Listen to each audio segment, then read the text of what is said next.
एकादशी हाइबदी अखोइगी थागी तिथि थाबानना येंगनरिसे नोंगो पानबा निनि पानबा हुमनि पानबा असि येंगनरिबसिदा तरामाथोइनि पानबसे थामगी तिथिदा मसे कोन एका तरानि पानबसने दशमी दश तरासुबा तरामाथोइसने एकादशी एकदश तरामाथोइ है अदुना एकादशी आदि मसिने थाग तिथिसे अदुदा मसी नुमिसियाल मरु ओइसे करिगदमक्तनो हाइबा कांदा कोई शास्त्र वारी मचा को थेने एकादशी से कर्म हाइन तौदना क्रिएट तौगिबनो हाइबसे नोमस माइना हाइ जोम की मनाक्ता जमराज से सुपरिटेंडेंट ऑफ डेथ हाइ मीसिंगसिबु आराम तौबसिंगसिंग में पनिशमेंट तौबसि अजमराज सिना महा की मनाक्सिदा जोम से थंगे चंग असेंग भक्तने मासे कोई महाजन ट्राइन तो मोंग अमने अजमराज से कृष्ण मसे खंगबा धर्म मसे खंगबा कोई से अमने गुरु सिंह हेबतारे अदुना जोमराज सिदा जोमराज मनाक्ता भगवान विष्णु सोम उनब लाक्पा उनलाप कांसि जोमराज हराउजना तराम नोक्चरे दगी चोरोन सेवा फंगजरे दगी हाई ले कचदना आरती तोक्चदना सेवा सोक्चरे अतमाइन तौरे हरगा भगवान विष्णु से नेक कांसिदा खा पांग माइकई दगी जो हाई खा पांग माइकई दगी यामना कन्ना यामन तेंथा खोल यामना हौना मैम तेंथा बगी खोंजे तारक मतमदुदा भगवान विष्णु सिना हंगी धर्मराज असुक वाना तेंथारे बसिबु कना कना नो है मतंदुदा धर्मराज हाय मसे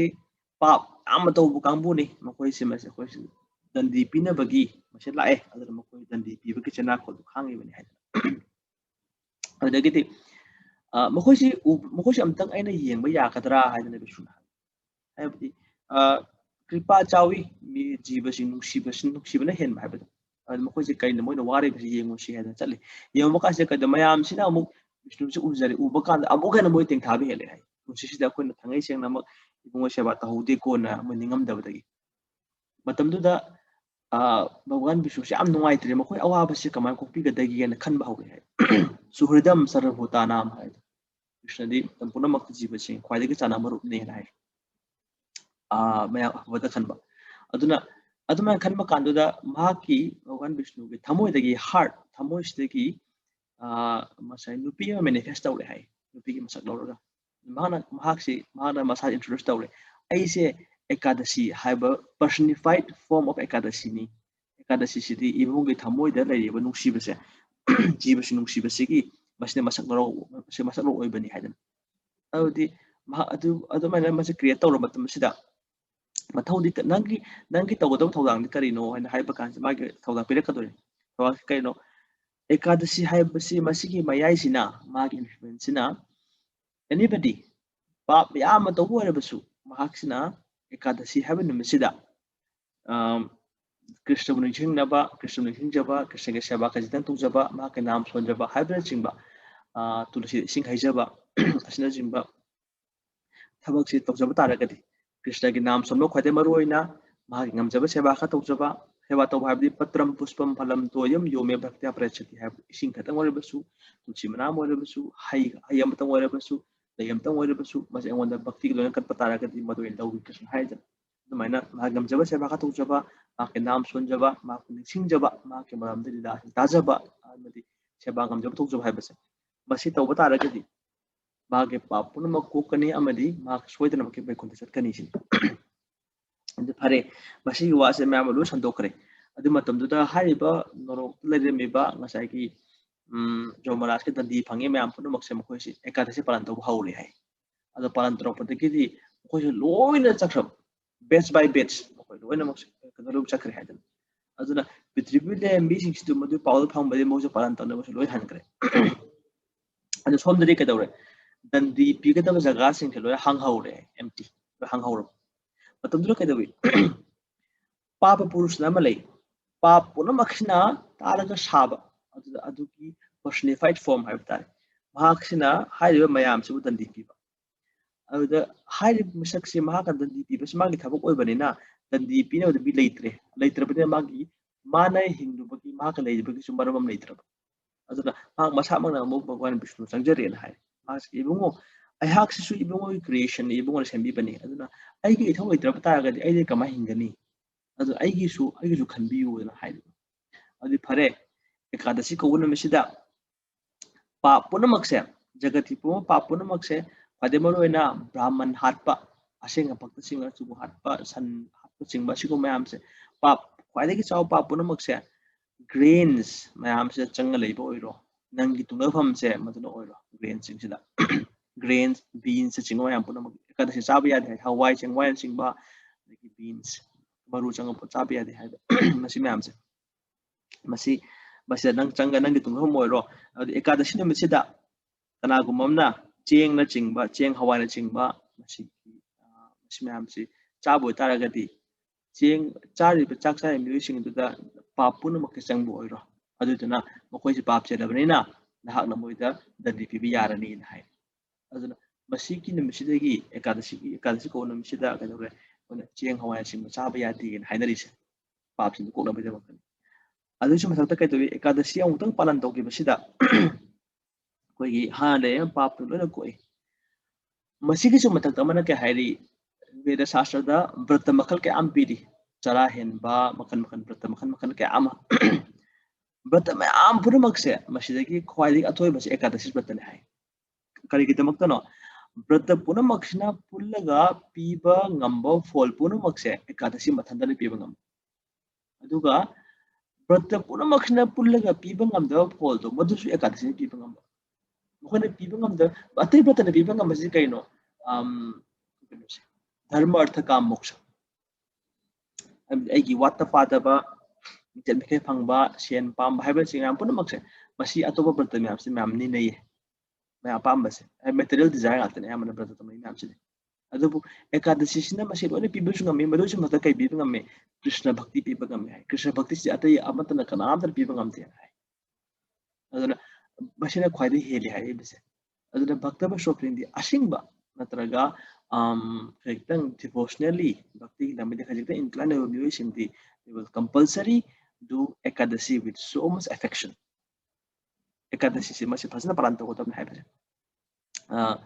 aduna basi oire ekadashi ki magi chawpa glory haibase aduga ekadashi ya hayeng nuwajin numi मेगे तांग कुल हुमदोय से मसे एकादशी ताई मोहिनी एकादशी है एकादशी से थामद अंजक लाकने एवरी फोर्टनाइट पूर्णिमा दगी पूर्णिमा ओइदबु बरि निवाले गसे तरा मा थोइनि सनबसे मसिदा था पखलापगी अमा था सिदकी बे अमा असुमै तो थाम दा एकादशी अनि लाई अदुना एकादशी खुदिंगे मिंग अमम लै मसिगे अमम सिमै ग्लोरीज मागी मतिक मुकुन अमम लोने पीरी अदुबु ख्वाइदगी मरुएबा मा एकादशी गी मागी मतिक मुकुन दि करि हाइबा कांदा मसी पालन तौरबदी होय मेटेरियल डिजायर मैम लोने थुंग अखोय डिजायर मैम लोने थुंगनी अमदी नखोय की हाइनी हां ले अवाबसिं कोकनी हाय अदुबु ख्वाइदगी मरुएबदी करिनो अखोय की हाइजे की कृष्ण भक्ति दा चम हेलकनी भगवान ईश्वर भक्ति हेगलकनी अदुने कइदोरे आई गस पोकपसी बेगी लांगस्ते लान की नबी उपाय याम लाइन ओइबा मसिन एकादशी तो बकी माकी मेन पर्पस दी मसिदा कोई अंतिम से स्वतंत्र गोविंद प्रभु उलांग बिदे से करी please say how to observe ekadashi in addition चरा हेन मदनतना एकादशी की पालन तौबदा कोई तहोम थोप थबुक सिंजे करे करे नो हाय स्वतंत्र गोविंद प्रभु चुम्बीब्रा हाइजरिसे सभी प्रभु हरे कृष्ण मसिदा प्रभु ना हाइबि निस करी उदन करम मुत्ता अदगी एकादशी दा करम मुत्ता लई करम मोंगा करम भाप करी कंसिस्टेंट लई अदुग बने या ओके मसी याम समरो ये कोना जस्ट चरा हेन बाय सिदी एनीबडी एदुम हेन बे याय अदमागी थंगै सेंबदी अयांग तौजरी बसे मसी कहतारे एकादशी से माधव तिथि है माधव तिथि भक्ति जननी जतने पालन कोरी भक्ति बता को है एकादशी है में से कृष्ण की माधव की कृष्ण की ख्वाइदगी चांजबा ख्वाइदगी पामजबा ख्वाइदगी नुखिजबा दुकुंबा नुमितनी अदुना मसी बोइना याम चेक्सिनना मसी पालन तौजरी करिगिदमक्तनो आइजु कृष्ण भक्ति पामजबनिना कृष्ण पांगवद हाइबा भक्ति है बिजि कइनो कसुनति चमचमना हाइबा कांदा संसिद्धीर हरितोषणम अखोन होरजरे लोइनमक्से अखोन चाक चाबदे हौरगा तुम्बदगी हौरगा इरुजब लागे सेवा तौजब थबा इंखांग सुब पैसा तानबा इचासु सेमबा खोटबा म्याम लोइनमक्से मसी पर्पस दि करेनो कृष्ण से पेलहनबगी दमक्तनी है संसिद्धीर हरितोषणम भगवान श्री कृष्ण पेनबीरगदी हाबदु आशादनी अदुना अखोन तौरी मरुइना एकादशी तौरीबसे नाम सोन कृष्ण के नाम याम सोनगनी कृष्ण नाम धाजगनी मागे सेवा तौजगनी हाबसिंग मैम कमाय तौना कृष्ण सिंग हाबसे मसना पादम ओरिसे कगिदमक्तनो कमाय तौदना भगवान कृष्ण पेनबीगदगी हाबसने अमुकसु के हाइडी मसे सरेंडर की ईश्वर चंगजुबगी ईश्वर के हमदा चंगजुबगी अदुकुंबा सरेंडर की या मरुइबा मसे पथामने हाइबि अनुकूल संकल्प है to accept everything or to perform everything that is favorable to Krishna consciousness. Krishna is about anukul favorable over the boxing over. Masi along the Ekadashi Shaman in high. I Masibota Hajaragi Pro, the Ekadashi in the Yam to Paksham Chowry. Other than Masi Tonganamo, chap specific point, ma'am, Kanabati to the Pagadomale. Proka having. Asota Pro.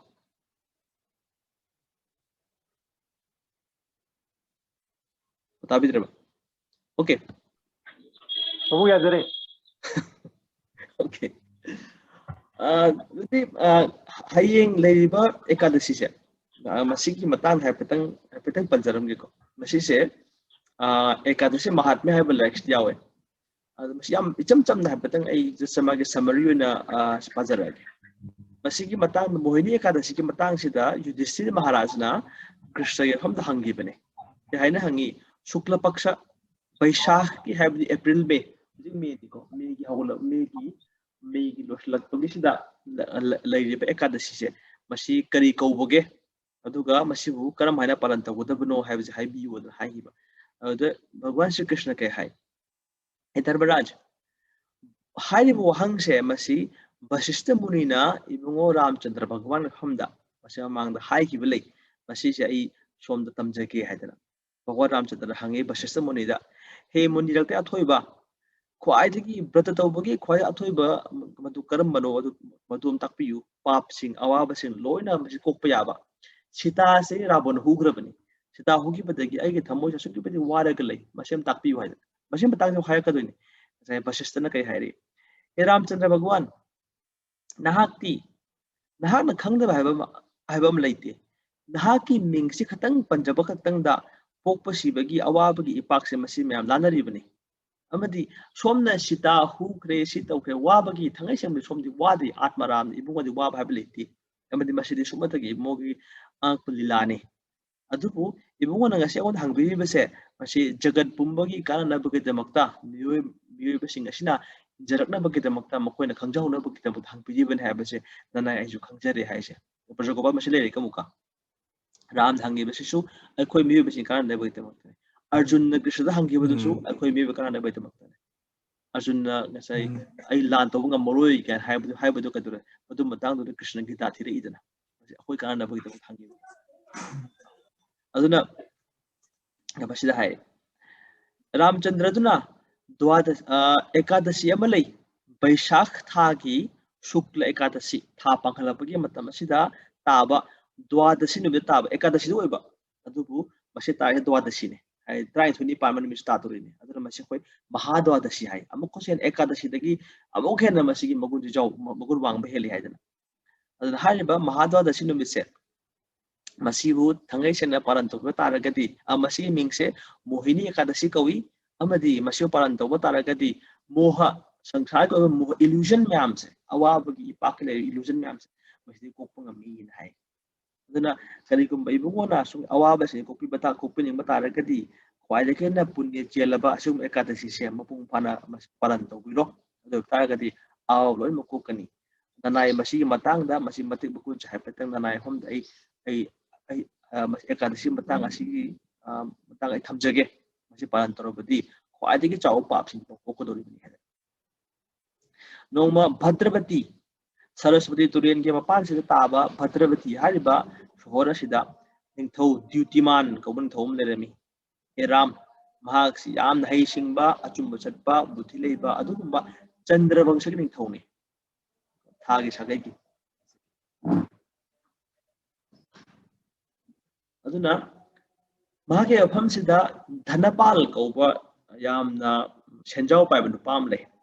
Dhanpal सी पैसासी यामना पाइ वाता पादब ओइ यामना पुण्य चेली अमदी मयाम कानब थबक याम तवी ngसाई पुखरी तौबा जैगा तौनब सिनबा अदगी मयाम गिता पाक नसिंबा सेंबीबा हैकोल लेकोल सेंबा अमा तो थबुन मक्सी कइनो प्रजा सिंगी काना थबक याम तवे अमदी महाक से भगवान विष्णु की कृष्ण की याम चाव भक्त अमोरमी माकी मचा मंगा लई सुमन द्युतिमान मेधावी सुकृति अमदी दृष्ट बुद्धि असे मंगा से माकी मचा नुपा मंगा सुबसे दृष्ट बुद्धि है बसे असुके पति फत्तब ओय अदम पाप की थबक कम तौलेबा अदना मास के दवी मान तब थबक सिंग से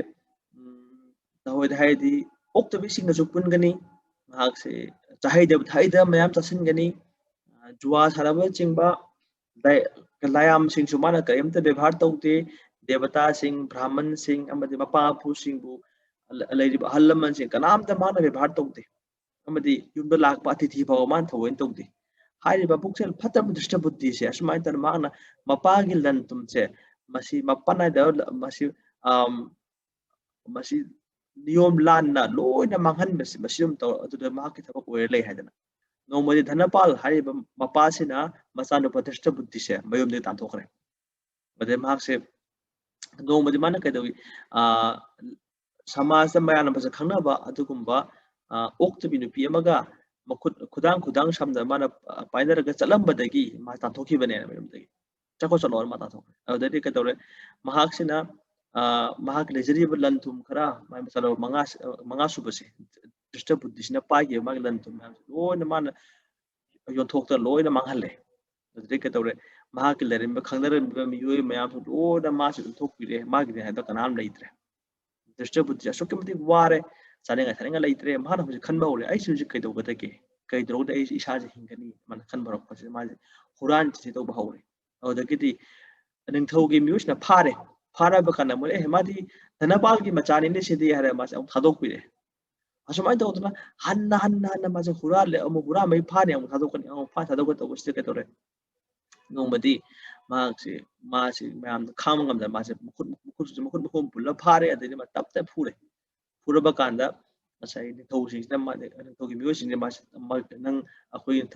होमति लेबे यार रोय मा तांथोरे अदगिदि मपान अमु कनबीरे अदु मतन मासे जंगल थादोखरे महमदर मासे तहोम चहोम चफम खंगदना यामना वाना आराम खोरांग मासे असुकमति वार मासे लेरे मतमदर माना जंगल के सा मयाम से हाथ पाउरे मै चाना बेदम हेक्ट हेक्ट gynae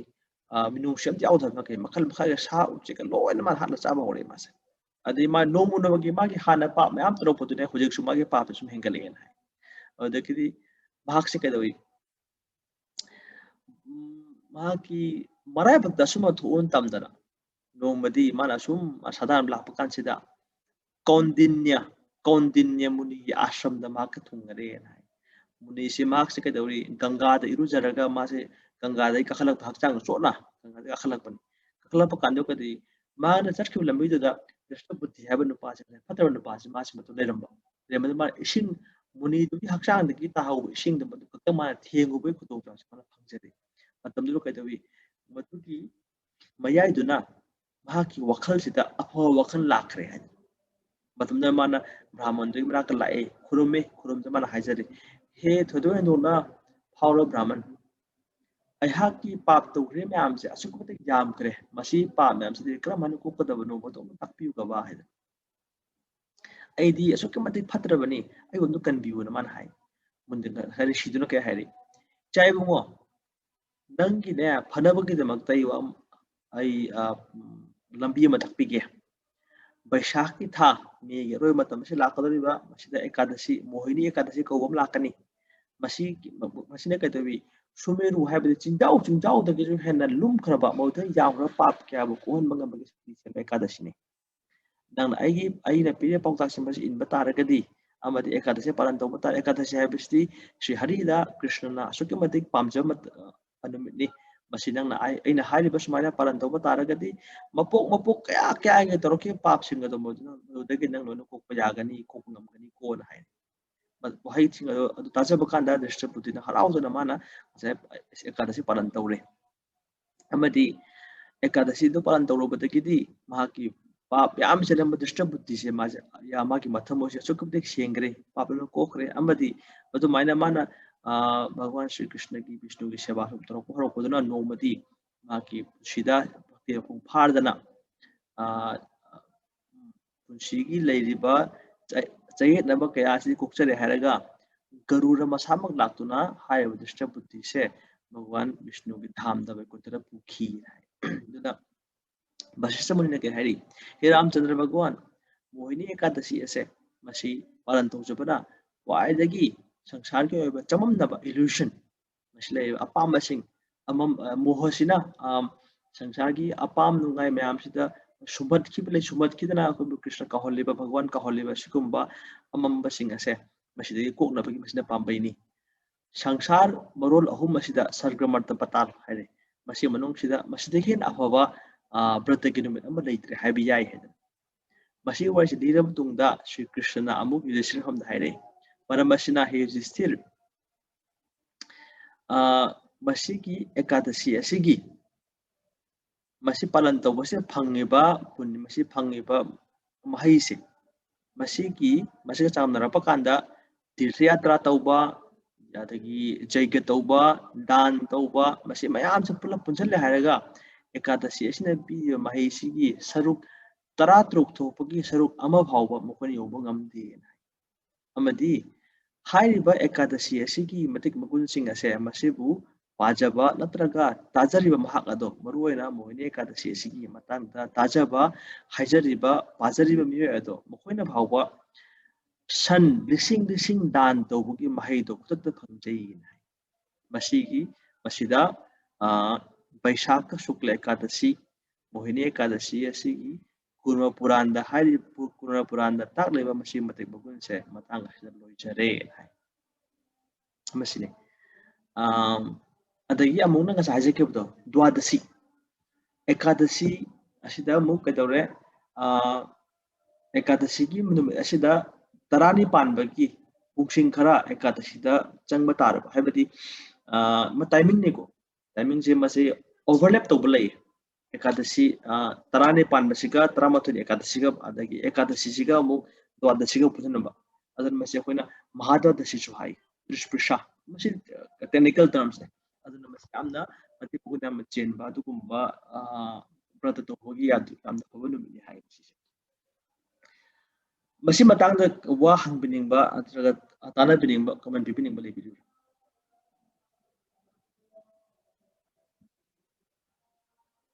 Any question or comment? Oza birthday tawbuje pung baro baw tawdira natraga numit ma pulap tawdir whole day numit ma tawdaba akhoi manipur de masi am toina mayamna palan tawba am le ekadasi se sandhawaram babu palan tawba sandha babu kaim cha de numadang chak chai hai badum le adubu akoina like tagi thengajaba ojagu ne tajabada ekadasi hai bisidi whole day masi ekadasi pungpham ni aduna masi ekadasi se palan tawpa kan se da khadi maru bese ekadasi completion hai completion of fast brata tawbuki pung phabise kamana phagani hayeng ko hayengi mathang ni mesiki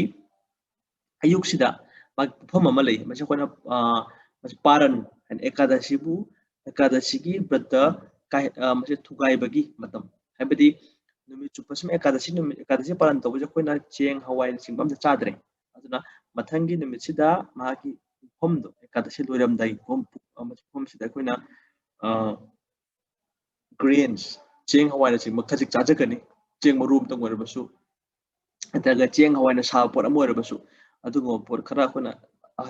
chajagani ada ya cham cham na hajo ka dore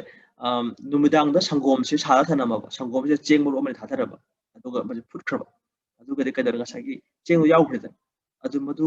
madu gi sangom du mathang ni ayuk thaaga su ꯑꯗꯨꯅꯁꯨ ꯑꯦꯀꯥꯗꯁꯤ ꯀꯥꯏꯕ ꯌꯥꯏ ꯍꯥꯏꯕꯗꯤ anything ꯒ꯭ꯔꯦꯟꯒ ꯁꯝꯅꯄꯣꯠ ꯑꯃ ꯆꯥꯔꯒꯁꯨ ꯑꯦꯀꯥꯗꯁꯤ ꯀꯥꯏꯕ ꯑꯣꯏꯔꯦ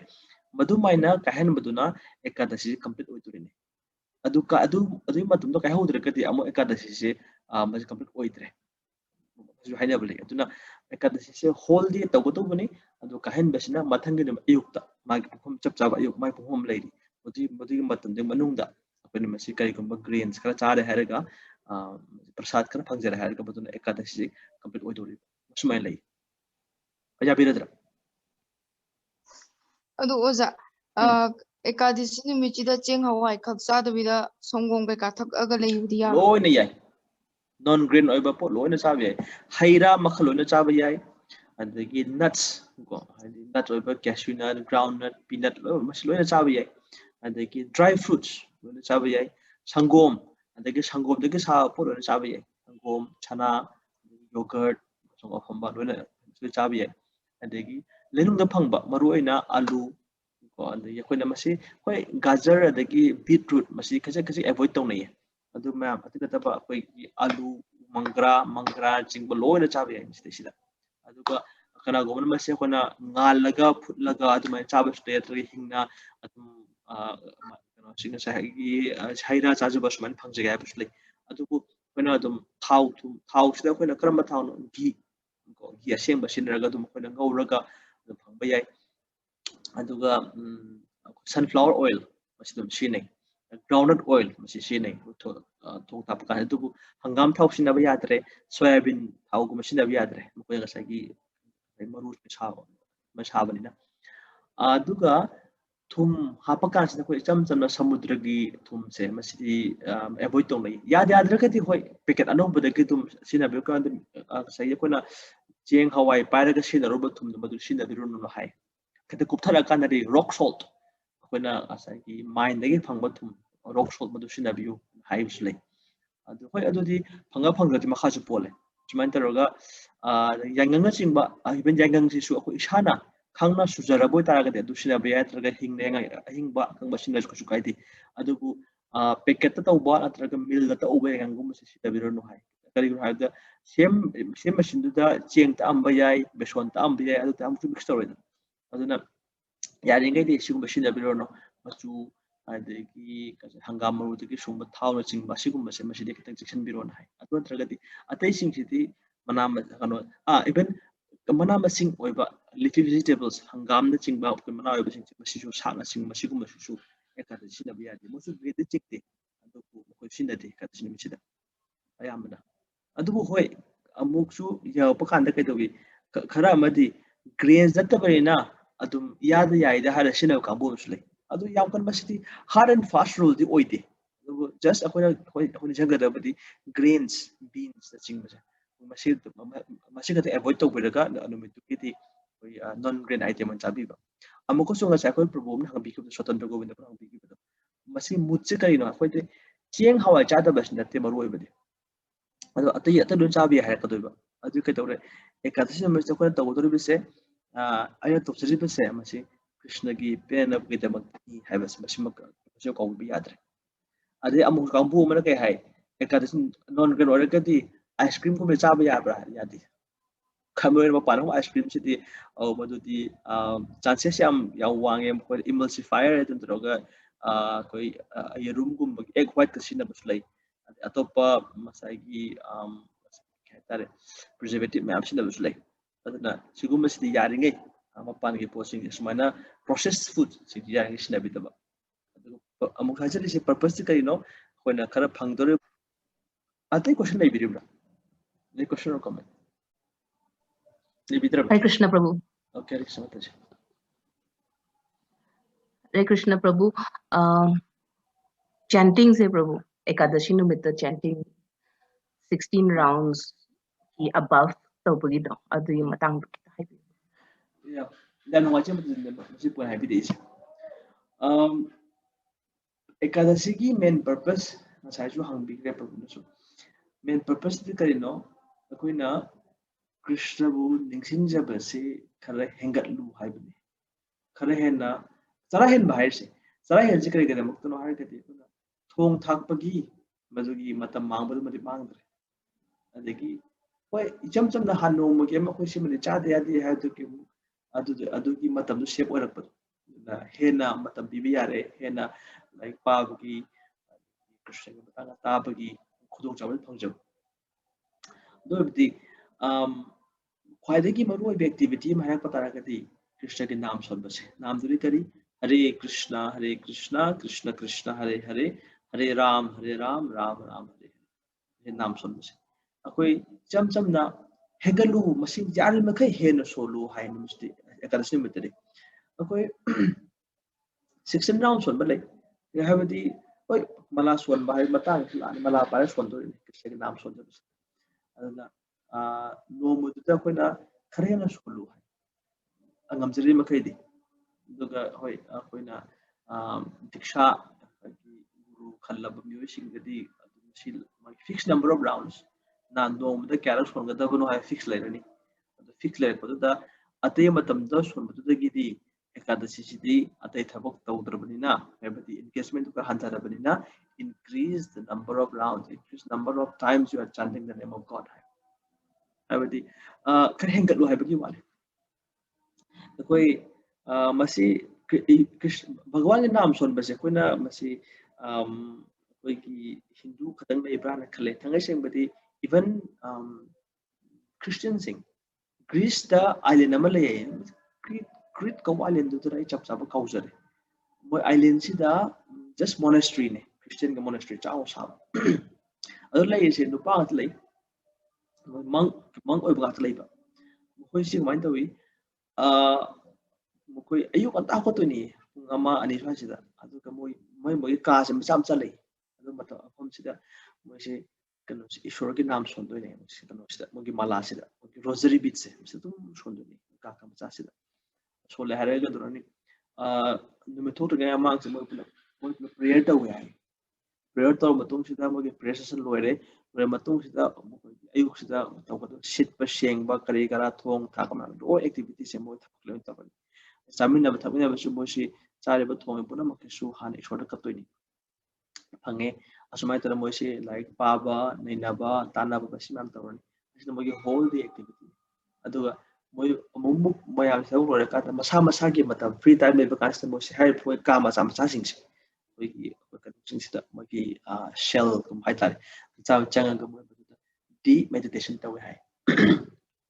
and हायबदी मोय somehow the other that अखोय से whole day 24 hours सिदा आई ईश्वरगा महाक के लेमिनबगी महाक मतम खरा लाइक एक्सचेंज कर हायबदी मोगोंदा हायजबने जबा प्रार्थना कचबगी मतम स्पीकदब हायद there should be a time for me to connect with God मसी मोय याफज पालन तवे अदो मसी की ट्रेडिशन हायबता मसी मो चने बिसे अखोय की वैष्णव की ट्रेडिशन या मानब अदो purpose karino somehow the other we have to increase our consciousness of God or God consciousness ishow nushi basi hera tamjabasi ka purpose ti aduna ekadashi sina yamna chawna masigi kai tare purpose fulfill do hajab tar kamata jai masi bok to hajar ke yamna detail da changba se koi mi su anu su yawba aduna detail changba se kana da zongan masigi separate separate discussion with thamna phagaran khaji ya bi prabhu taja yani prabhu thank you prabhu okay atai kari question nahi biri question or comment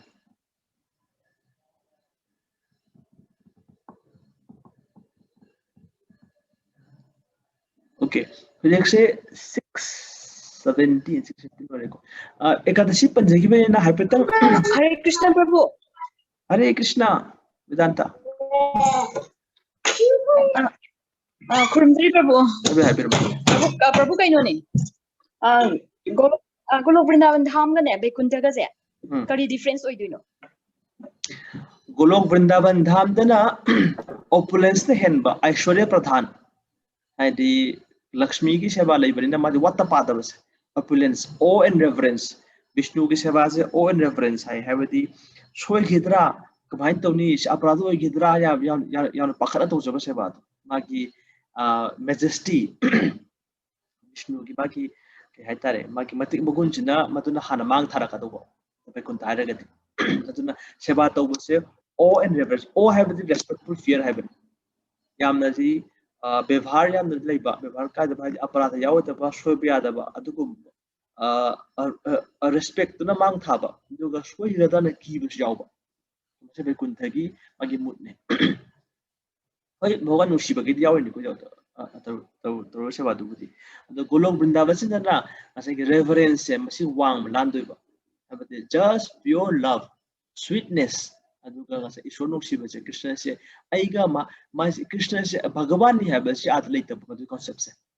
krishna se ai quite supreme lovable object quite ai gi nusiba quite nukhijaba se krishna ni khanjaba se adu ka dore krishna khanba khatang da masaj kaudoriba krishna ji kamon ka dorani masde sida full ngasai akhoi gi ishor ga mai denariba ras manga sinong ras mari shantaras yaw ashantaras ore ka su hoi upambe sin boy shantaras se hai adu kani khenai das akhoi ras manga shanta dasya sakhya vasalya madhurya leidana manga se aduna maru krishna manai obdesu nushibana mang thaba maruk obdesu nushina mang thaba mama pa obdesu krishna kari wat khini krishna ge masara madra tarwata to mai khanba adiki nasaki mapure bagumna krishna khijaba ka gopi sing ajri mayam se mukhona su krishna ge tamu atum khalai jaba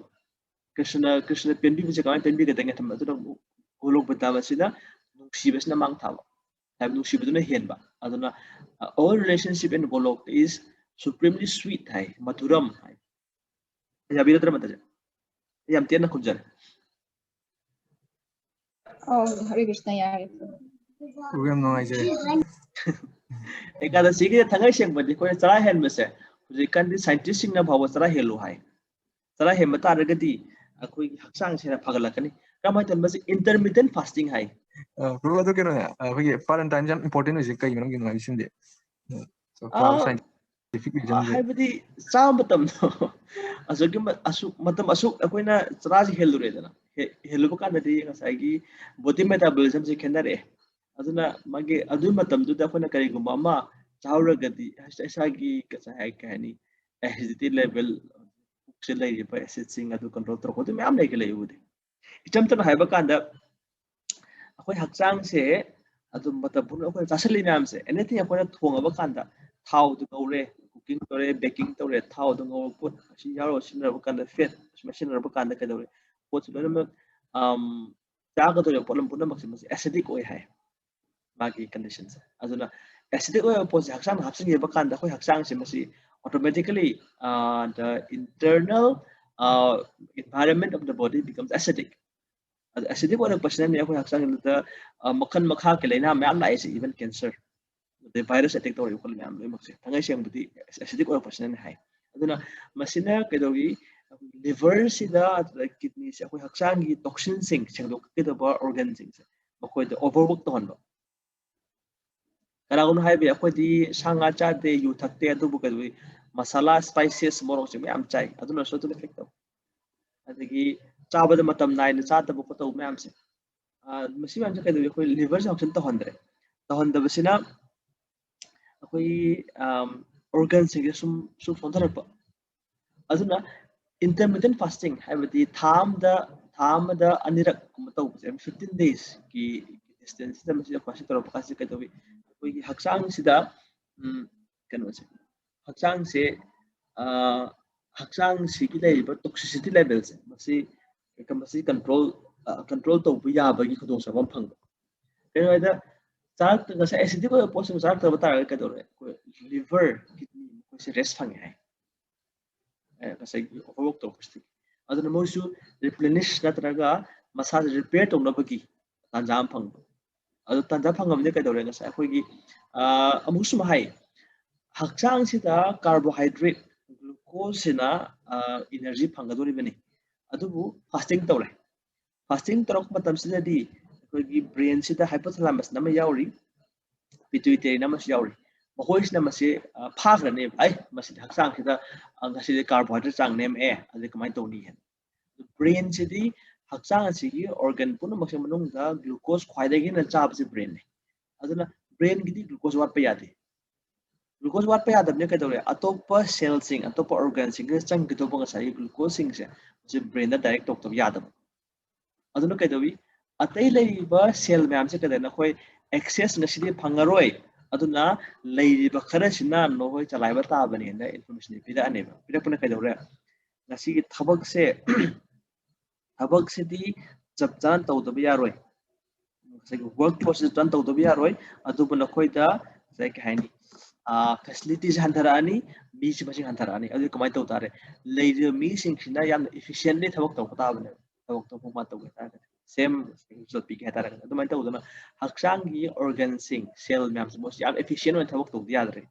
efficient और कहते कहीं no toxin में हमसे लोग थोक रहा है अदेगी काना वो थबक सिंग लेपो है अदुना हक्सांग के लिए में हमसे कहते हैं कोई क्या सिंग किधर यहाँ हम बदला कदों से लिवर किडनी में हमने तो हम हक्सांग क्या सिंग ना टॉक्सिन में हमसे मसी मान मथन तब रिमूव तो जरा नहीं तो दिया तब ब्रेन से करना वो रख पता सेल से करना वो रख पता अदुना हक्सांग से मथनता डिटॉक्सिफाई तौसे है सिगी इंटरमिटेंट फास्टिंग से अदुदे कदोरे अदु तौरबनिना मथंगे नुमितुरदी माना खजितंग खजे खाना सरा हिलोबनिना खजितंग चाव हजे कइनो हेक सरा हिलोबगा नसाइगी मसाला करी क्राइम जो हप्सिलबा काने हक्सांग से अमुक माना लोटsi पुबो गमदबा सोनिया ओइ अदुना मतम जाना मसा ब्रेकफास्ट पारन तौ हाइफिसि कइनो खजितंग सासल करी को मखना लाइट ओबा मचार ओइ तर कदोरे साइगी अइना फास्टिंग तौरबगी कसे मा सिस्टम से अमुक माना वसे कहनी रीएडजस्ट तौरबगी खुदों साम पीदिबने सिम कमसिने फास्टिंग तौ काना बसे असम हारे गति यामसु याम साइंटिफिक ओइ बने अखोना एकादशी फास्टिंग तौरिस सम सम मैम दिखना लाइटिंग की वासु ओइरे अद अखोना कृष्ण एकादशी तौ काना कदोरे हक्सांग सु फावरे अइ गसागी माइंड सु फावरे वखसु नुगाइरे एकादशी काना बसे Proof isam jam na koi ki khoni am nuksi jaba mi amai da mukta koi na fasting to butong ni no hadi mai nu pina mai ma puru wi da mukta fasting to wa okay ada gi masa ma su phana ba ya phana dang ta wa ada koi di krishna nuksi jam ni krishna da mukta krishna ni mit se madhav tithi ni mit se fasting to jam na ta yeah ada krishna ke dabaka tawai ka dawre suma hai bane krishna ke damak tawa ta ra ke ti akoina ugi marada ugi makun ising hai ba ka manare hatana यथा तरोर मूल निषेचनेना ना अब श्लोक में बिदा उगी मखा सिदा खोना पाम्बिम लेरे मागी मरा सिदा इसिंग हेब तारगदी मनादसु मसादसु महिदसु लोइना मदु इसिंग थुंग्रने अदुमाय तौजना कृष्ण म रूट नि अब दैरिब जियो पुनमक देवी देवता लायाम नै बुमक से असले मागी मसा मरो म्याम से अदुना कृष्ण द इसिंग हेब तारगदी कृष्ण पिनव तौ तारगदी एवरीबॉडी सैटिस्फाइड है